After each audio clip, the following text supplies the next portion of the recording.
next guy I'm going to bring to the stage. I want you guys to make him feel welcome. How about a big round of applause for little Freddie? Little Freddie! Can't believe I'm up here. This is amazing. I'm just getting ready to come up on stage, and one of my graduates over there says, Freddie, you nervous going on stage for the first time? I'm like, fuck no, man. That's why they make Valium. But I love this audience because you're going to know I didn't take a Valium. I found me an old Quaalude. Oh, you get it. You get it. Remember those? Anybody that's too young to remember those? If you ever saw The Wolf of Wall Street, you'll know what I'm talking about. We used to call those things Gorilla Biscuits. You take one of those, you are King Kong. Kid you not. Anyway, they called me Little Freddie. It's kind of weird because if you ask my girlfriend, she'll say that makes no damn sense at all.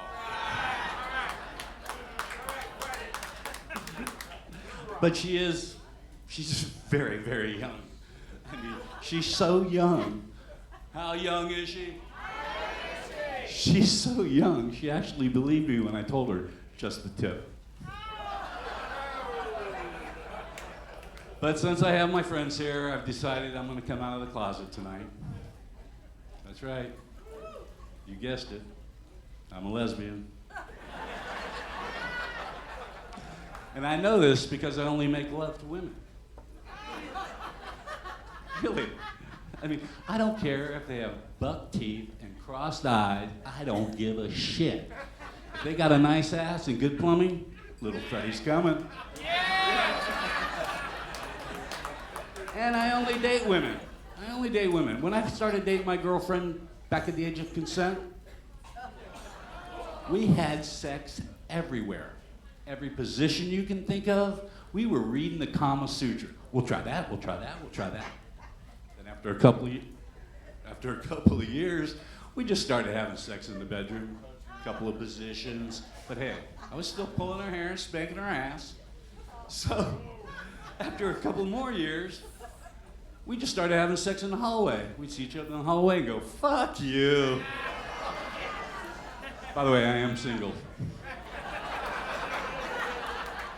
But I am a man of routine. I love doing the same thing every day, 7 days a week. I wake up, I jerk off. Yeah. And you know, statistically, 60% of men masturbate. The other 40% lie.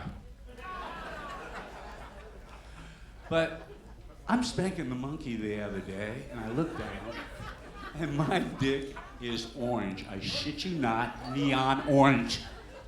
Freaking go to the doctor. I'm like, Doc, what is going on here? He goes, man, are you on some new meds? Are you doing anything different? You got a new routine? I'm like, no, Doc, I do the same thing every night. I eat Cheetos and watch porn. I'm a Cheeto-eating motherfucker. But anyway, I got to take you guys back about 35 years, back when I was a much better looking man, okay? I'm working on a piece of equipment at my factory, and I cut my finger off. But rather than go to the emergency room, I call one of my stockholders up, who happens to be the #1 gynecologist in town. I call her up, I'm like, Tammy, can you sew my finger back on? She's like, absolutely. So I go down to her office, walk through a waiting room full of pregnant women, not a man in sight. They walk me straight through the waiting room, right back to the delivery room, and give me a shot. And I'm walking sideways and talking Russian. And she sews my finger back on. Sends me on my way.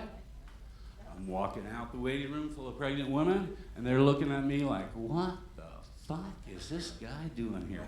So I turn around and I go, the operation was a success. I'm having twins! Get down to my truck, and my phone blows up. It's Tammy. What the hell did you say to my patients? I'm like, why? She goes, because 2 of them went into labor, and they're laughing their ass off. They won't tell me what you said. I said, I'll tell you what, Tammy, if you'll go out to dinner with me, I'll tell you what I said. She says, deal. I have always wanted to tap that ass. We go out to dinner. Steak, lobster, 3 bottles of wine. We're smoking weed on the way home, and it goes phenomenal.